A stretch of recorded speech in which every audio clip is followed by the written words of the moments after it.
सहज पर्यो आएनन् मोहन, विरहले वेदना फैलायो। पहिराउन गुथेको माला, लिँदा लिँदै हातैमा ओइलायो। तर पनि आएनन् मोहन, हो आएनन् मोहन। कति रोए कति हाँसे नयन त्यसै थाके, कति रोए कति हाँसे नयन त्यसै थाके। दर्शनका प्यासी नयन रात दिन जागे, हो दर्शनको प्यासी नयन रात दिन जागे।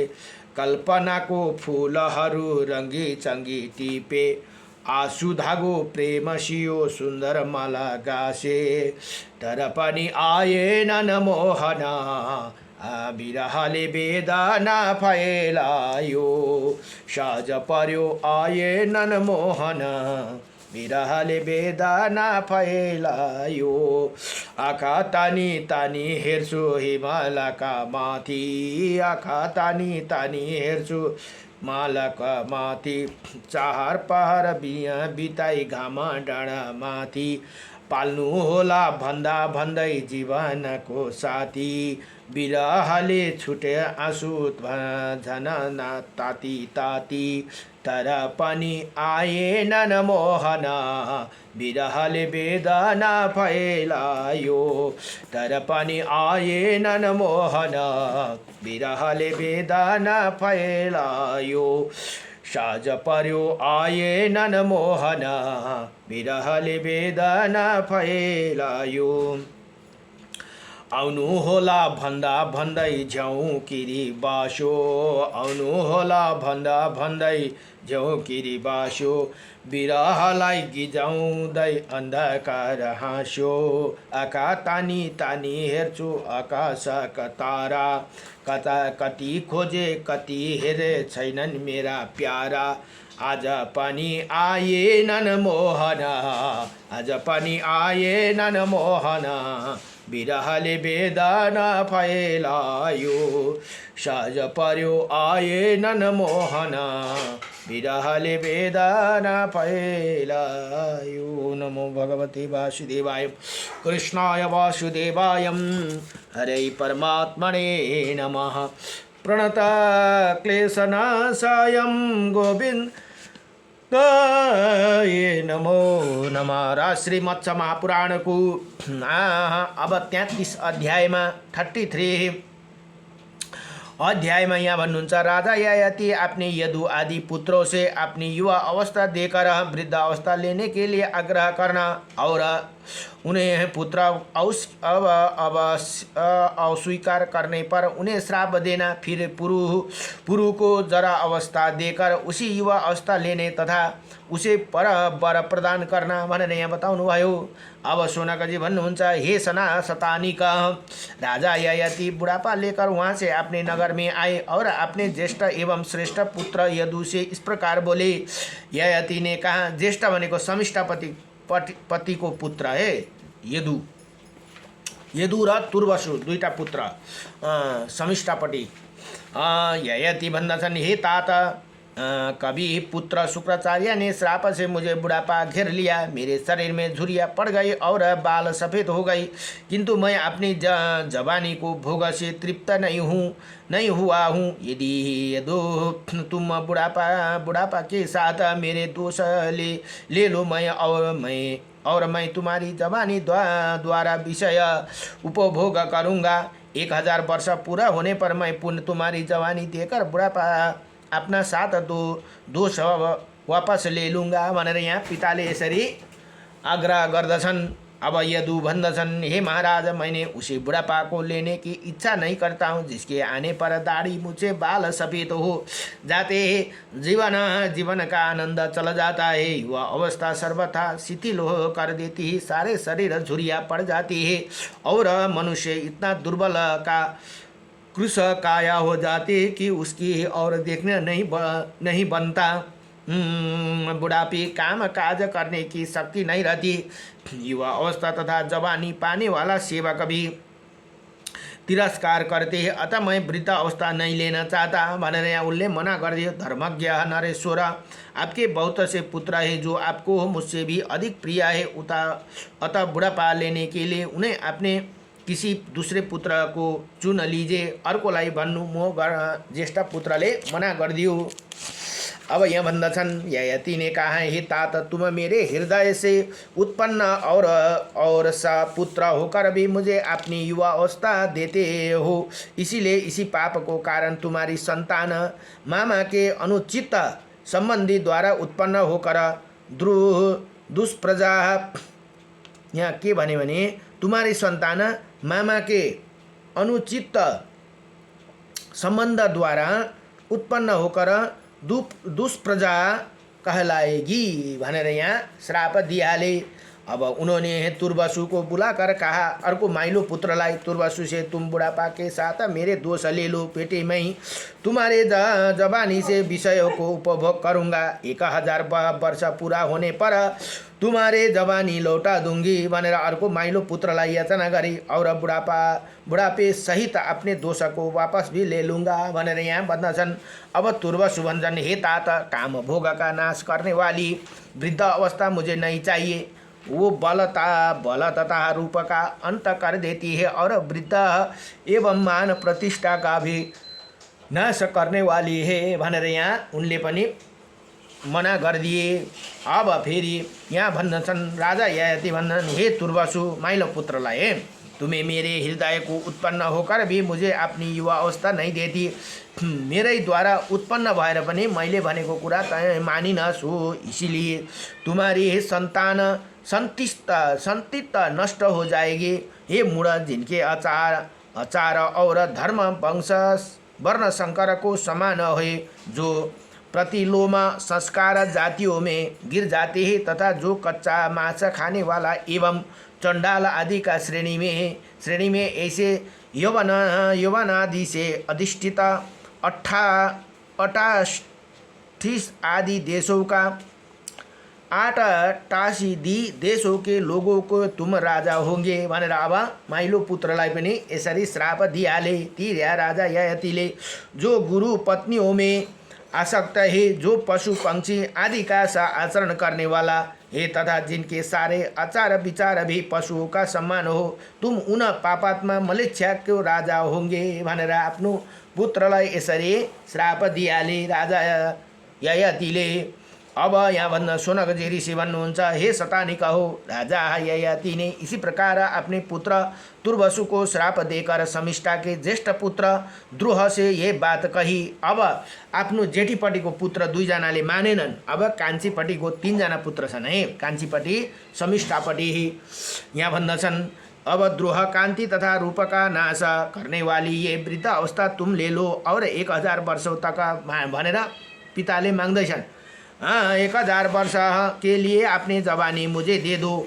1000 वर्ष पूरा हो जाने पर पुनः तुम्हारी जवानी मैं लौटा दूंगी और बुढ़ापा साथ अपनी दोष लेकर मैं चले जाऊंगी भनेर यहाँ प्रार्थना गरी। अब द्रोह भन्दछन्, बोले, हे पिताजी, बुढ़ापा मनुष्य का ना तो राज्य सुख का अनुभव कर सकता है, ना घोड़ा और ना घोड़े और ना रथ पर ही चढ़ सकता है, वो वस्त्र है वो स्त्री का ही उपभोग नहीं कर सकता, अपने हृदय में राग प्रेम उत्पन्न ही नहीं होते, अतः मैं वृद्ध अवस्था नहीं लेना चाहता हूँ भनेर अर्को साइलो छोरोले पनि मना गरिदियो। अब ययाति भन्दछन्, हे द्रुह, तुम्हें मेरे हृदय से उत्पन्न होकर भी अपनी जवानी मुझे नहीं दे रहे हो, इसीलिए तुम्हारे प्रिय मनोरथ कभी नहीं सिद्धि होगा भनेर यहाँ साइलो छोरोलाई पनि श्राप दिइहाले। जहाँ घोड़े जुते हुए उत्तम रथों घोड़े हाथियों पीठों को पाल किया गधा हो, वन बकरों बैलों और शिव का आदि का भी गति नहीं है, जहाँ प्रतिदिन केवल नाव पर ही बैठकर घूमना फिरना होगा, ऐसे पंचनद के निचले प्रदेश में तुम अपनी संतित को साथ चले जाओगे भनेर यहाँ अर्को साइलो छोरोलाई पनि यसरी श्राप दिए। तथा और तुम्हारा वंशले लोक राजा नहीं भोज कहलाएंगे भनेर यहाँ भनिदिए। अब तदन्तर ययाति ने अनु से अर्को जेठो माइलो साइलो अब काइलो पुत्र है, काइलो पुत्र अनु से कहा, हे अनु, तुम मेरे बुढ़ापा के साथ मेरे दोष पाप ले लो और मैं तुम्हारी जवानी के द्वारा 1000 वर्ष सुख से चलते फिरने आनंद भोगूंगा। अब अनु बोले, हे पिताजी, बुढ़ापा मनुष्य को बच्चों की तरह असमय में भोजन करना करता है और अपवित्र रहता है, साथ समय पर अग्निहोत्र आदि कर्म नहीं करता, अतः वैसे ही वृद्ध अवस्था में नहीं लेना चाहता हूँ भनेर काइलो पुत्रले पनि मना गरिदियो। अब यहाँ राजा ययाति भन्दछन्, अनु, तुम ये मेरे हृदय से उत्पन्न होकर भी अपना युवा अवस्था मुझे नहीं दे रहे हो और बुढ़ापा के दोष बतला रहे हो, अतः तुम वृद्ध अवस्था के समस्त दोषों को प्राप्त करोगे और तुम्हारी संतान जवान होते ही मर जाएंगे तथा तुम भी बूढ़े जैसे होकर अग्निहोत्र का त्याग कर दोगे भनेर अब काइलो पुत्रलाई पनि आफ्ना पिताले श्राप दिए। तत्पश्चात ययाति ने कान्छो पुत्र पुरुरवा भने राजा पुरुरवा भन्ने सुन्नुभएको होला, त्यही पुरुषले कहा, हे पुरु, तुम मेरे अधिक प्रिय कान्छो पुत्र, अधिक प्रिय हुन्छ नि त सबैभन्दा छोटो भएकोले, सानो भएकोले गर्दा यहाँ भन्दछन्, अधिक प्रिय पुत्र हो, बूढ़ों में तुम श्रेष्ठ हो जाओगे। हे ताता, मुझे बुढ़ापा ने घेर लिया, सब अंगों से झुर्रियाँ पड़ गई और सिर के बाल सफ़ेद हो गए। बुढ़ापा के ये सारे चिन्ह मुझे ही एक साथ प्राप्त हुए हैं। कभी ही पुत्र शुक्राचार्य ने श्राप मेरी ये दशा हुई, किंतु मेरे जवानी भोग से अभी मैं तृप्त नहीं हुआ हूँ। पूरे तुम बुढ़ापा के साथ मेरे दोष पाप को ले लो, मैं तुम्हारी युवा अवस्था लेकर उसे द्वारा कुछ काल तक विषय का उपभोग करूँगा। 1000 वर्ष पूरे होने पर तुम्हारी जवानी दे दूंगा और बुढ़ापे के साथ अपने दोष ले लूँगा भनेर यहाँ कान्छो पुत्रलाई याचना गरे। अब शुनक जी यहाँ भन्नुहुन्छ, ययाति के ऐसे कहने पर पुरुर ने अपने ही पिता से विनयपूर्वक कहा, हे महाराज, आप मुझे जैसे आदेश दे रहे हो यस्तो हुनुपर्छ। पुत्र भएपछि पिताले जे भने पनि भरे गलत भने पनि तर पिताले भनेको कुरा मान्नु पर्दछ है। यहाँ आएर हामीले यसरी जान्नु पर्दछ। यहाँ अब के भन्दैछन् ती कान्छा पुत्रले, आदेश दे रहे हो, अब उसी वचन को पालन करूँगा। गुरु यहाँ भन्दछन्, पिताको वचनको म पालन गर्दछु, किनभने त्यही कारण प्राण जाए वचन नजाए भनेर भन्ने छन् राम भगवानको उसमा हो। त्यस्तै यहाँ भन्नु, गुरुजनों की आज्ञा का पालन मनुष्य के लिए पुण्य स्वर्ग तथा आयु प्रदान करने वाला है। गुरु के ही प्रसाद से इंद्र ने 3 लोक का शासन किया है। गुरु स्वरूप पिता को अब हेर्नुहोस् है, पहिलो गुरु माता, दोस्रो गुरु पिता भनेर पनि भनिन्छन्। यहाँ भन्दछन्, अब गुरु नै स्वयं स्वरूप नहीं पिता की अनुमति प्राप्त करके मनुष्य संपूर्ण कामनाओं को पा लेते हैं भनेर यहाँ बताउनुहुन्छ। माता पिताको कुरा मान्यो भने सब कुरो मनुष्यलाई सुलभ हुन्छन् भनेर यहाँ बताउँदैछन्। राजा नहीं, मैं बुढ़ापा के साथ अपने दोष ग्रहण कर लूँगा। आप मुझे जवानी ले लो, आप मेरे जवानी लानुहोस्, तपाईँको बुढापा मलाई दिनुहोस् भनेर यही कान्छो पुत्र पुरुरवाले इच्छा अनुसार विषय का उपभोग करे भनेर यहाँ भन्दछन्। अब मैं वृद्ध अवस्था आच्छादित होकर अपनी आयु एवं रूप धारण करके रहूँगा और आपकी जवानी देकर आप मेरे लिए जो आज्ञा देंगे उसके मैं पालन करूँगा भनेर यहाँ बडो प्रसन्न भएर कान्छो पुत्रले यसरी राजा ययातिलाई आफ्नो जवानी दे भनेर यहाँ बताउनुहुन्छ। यति भनेर इस प्रकार श्रीमत्स महापुराणको सोमवंश वर्णनमा ययाति नामका 33 अध्याय सम्पूर्ण भयो। अब 34औं अध्यायमा यहाँ भन्दछन्, राजा ययातिका विषय सेवन और वैराग्य तथा पुरुका राज्य अभिषेक करके। अब जसले भनेको मान्छ त्यही नै राजा हुन्छ भनेर अघि उसमा दिएको थियो, प्रदान दिएका थिए शुक्राचार्यले। त्यही कारण अब पुरुका राज्य अभिषेक करके वन में जाना 1000 वर्ष पूरा भएपछि आफ्नो बुढापा के अरे बुढापा शरीर लिएर युवा अवस्था आफ्नो पुत्रलाई फर्काएर राजा बनाएर वनमा जान भनेर यहाँ बताउनु भयो। अब सोनाकाजी भन्नुहुन्छ, हे शतानिका पुरु के ऐसे कहने पर राजा ऋषि यति ने महान व्रतपरायण शुक्राचार्य स्मरण कर अपने महात्मा पुत्र पुरु के शरीर में अपने वृद्ध अवस्था का संक्रमण कराया और उसके युवा अवस्था में स्वयं ले ली।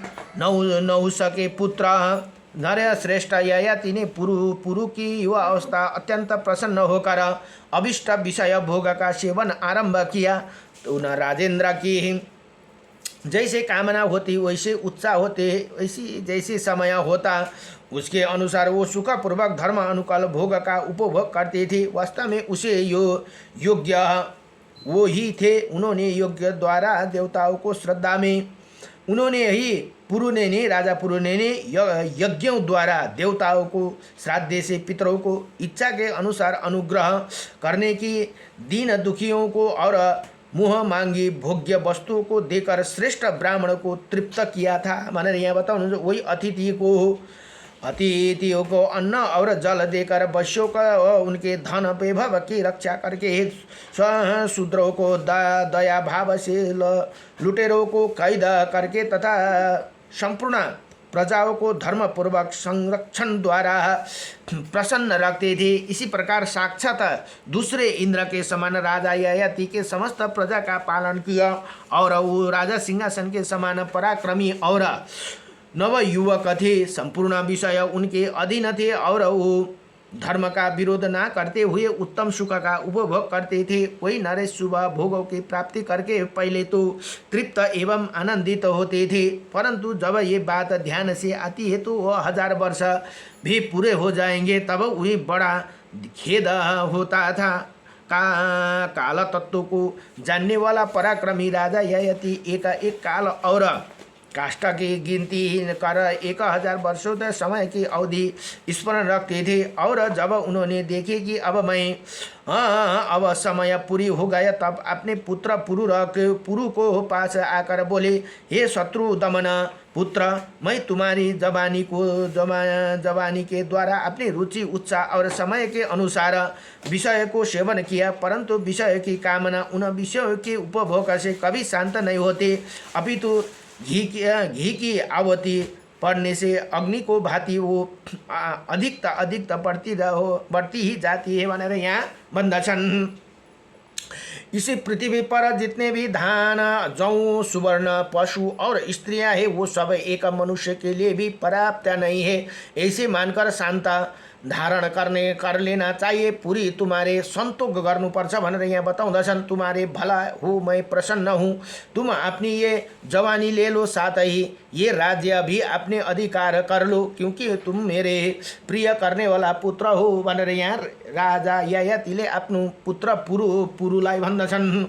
अब सोनागजी ऋषि भन्नुहुन्छ, हे शतानिका, उसी समय नहुष नंदन राजा नहुष का पुत्र हुन ययाति राजा ययाति अपने वृद्धावस्था वापस ले ली और पुरुरवा पुनः अपनी युवा अवस्था प्राप्त कर ली। और वही ब्राह्मण आदि वर्णों ने देखा कि महाराज ययाति अपने छोटे पुत्र पुरु को राजा के पद पर अभिषेक करना चाहते हैं, तब उन्होंने पास आकर इसी प्रकार बोले, हे प्रभु, शुक्राचार्य की नाती और देवयानी के ज्येष्ठ पुत्र यदु के होते हुए उन्हें ना कर आप पुरु को राज्य क्यों देते हैं? यदु आपके ज्येष्ठ पुत्र है, उनके बाद तुर्वासु उत्पन्न हुए, तदंतर शमिष्ठा के पुत्र कर्मश, ध्रुव, अनु और पुरु, ये ज्येष्ठ पुत्र का उल्लंघन करके छोटा पुत्र राज्य का अधिकार कैसे हो सकता है? हम आपको इसी बात का स्मरण दिला रहे हैं, आप धर्म का पालन कीजिए भनेर यहाँ ऋषि मुनिहरूले बताउनुहुन्छ। ययाति भन्दछन्, राजा, हे ब्राह्मण आदि सब वर्णों के लोग मेरे बात सुनो, मुझे ज्येष्ठ पुत्र की किसी तरह राज्य नहीं देना है। मेरे ज्येष्ठ पुत्र यदु ने मेरे आज्ञा का पालन नहीं किया। हेर्नुहोस् है, यस्तो कुरा सुन्नुपर्छ। जसले पिताले भनेको पुत्रले मानेन भने उसलाई अंश दिनु जरुरी छैन अरे, भनेको मानेन यदि भने। यहाँ शास्त्रले यसरी बताए, मेरी आज्ञा का पालन नहीं किया है तो पिता के प्रतिकूल हो, वो सत्य पुरुष की दृष्टि में पुत्र नहीं माना गया है। जसले पुत्रले भनेको मान्दैन बाबाआमाले भने त्यसलाई पुत्र भनिँदैन अरे। यहाँ बताउनुभयो जो माता और पिता की आज्ञा मानता है उसी हित चाहते हैं उनके अनुकूल चलता है वही माता पिता के प्रति पुत्र चित्त बर्ताव करना है भनेर यहाँ अब साफ साफ सिकाइदियो। जसले बाबाआमाले कोही भनेको मान्दैन भने उसलाई पुत्र जस्तो गर्नु पर्दैन अरे भनेर यहाँ बताउनु भयो। वही वास्तवमै पुत्र हे जसले पिताको माताको भनाइलाई मान्दछ पुत्र चित्त बर्ताव गर्छ पुत्र जस्तो भएर बर्ताव गर्छ भने वास्तवमा त्यही मात्रै पुत्र हो। यदुने मेरे अवहेलना की मैले भनेको मानेन भनेर यहाँ भन्नुहुन्छ। तुर्वसु ध्रुव और अनु ने भी मेरा बड़ा तिरस्कार किया और पुरु ने मेरे आज्ञा का पालन किया मेरे बातों का अधिक आदर न दिया है इसे मेरा बुढ़ापा ले रखा था अतः मेरे ये छोटे पुत्र ही वास्तव में मेरे राज्य और धन को पाने के अधिकारी है भनेर यहाँ राजाले साफसँगले यसरी बताइदिनु भयो। पुरु ने पुत्र रूप होकर मेरे कामना पूर्ण की है। स्वयं शुक्राचार्य ने मुझे वर दिया कि जो पुत्र तुम्हारे अनुसरण करेगा वही राजा एवं समस्त भूमंडल का पालक हो। अतः मैं आप लोगों के विनय पूर्वक आग्रह करता हूँ कि पुरु को ही राज्य पर अभिषेक करे भनेर यहाँ बताउनुहुन्छ। अब प्रजा वर्ग को लोग ये जो पुत्र गुणवान और सदा माता पिता का है हितैषी हो वही छोटा होने पर भी श्रेष्ठतम है कान्छो होस् कि माइलो होस् जेसुकै होस् जो माता पिता को आज्ञाकारी छ भने त्यो मात्रै श्रेष्ठ पुत्र हुन्छन् भनेर यहाँ बताउनु भयो। वही संपूर्ण कल्याण का भागी होने योग्य है। पुरु आपका प्रिय करने वाला पुत्र है अतः शुक्राचार्य ने वरदान के अनुसार यही इस राज्य को पाने के अधिकारी है। इसी निश्चय के विरुद्ध अब कुछ भी उत्तर नहीं दिया जा सकता भनेर यहाँ बताउनु भयो। अब सोनकजी भन्नुहुन्छ यहाँ नागर और राज्य के लोगों ने संतुष्टि होकर जब इस प्रकार कहा तब नहुष नंदन ययाति ने अपने पुत्र पुरु को ही अपने राज्य पर अभिषेक किया। इसी प्रकार पुरु को राज्य दे वनवासी दीक्षा लेकर राजा ययाति तपस्याओं में तपस्वी ब्राह्मणों के साथ नगर से बाहर निकल गए। यदु से यादव क्षत्रिय उत्पन्न हुए। अब यहाँ से यादव कुलबाट यदु से यादव क्षत्रिय उत्पन्न हुए। तुर्वसु के संतान सीमंता से लेकर युवान तक के निवासी यवन कहलाए। द्रुह के पुत्र भोज नाम से प्रसिद्ध हुए और अनु से मलेच्छ जाति उत्पन्न हुए। हे राजन पुरुरवा जुन पुरु राजा से पुरुरवा भन्ने वंश चला भनेर यहाँ बताउनु भयो। जिसमें तुम उत्पन्न हुए हो हजारों वर्षों में ये राज्य कुरुकुल में सम्मिलित हो गया है। कुरुकुल में सम्मिलित हो गया अर्थात ये कुरुवंश नाम से प्रसिद्ध हो गई भनेर यहाँ बताउनु भयो।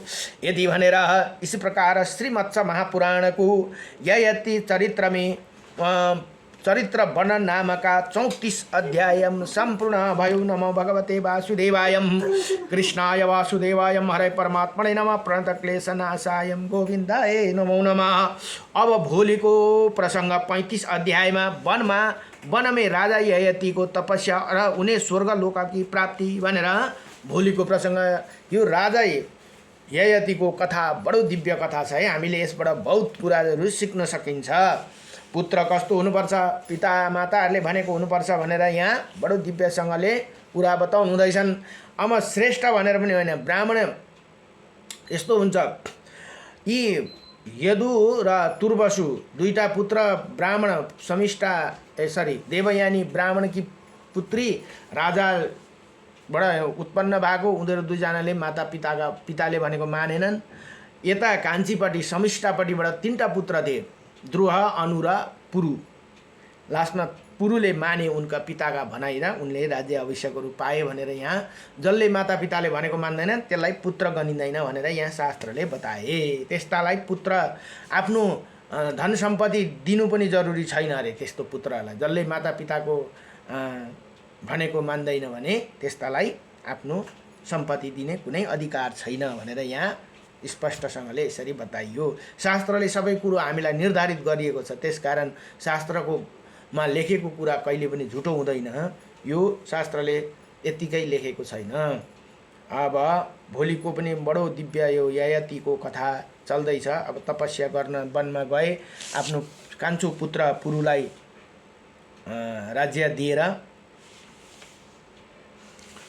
ओम नमो भगवते वासुदेवाय नमः।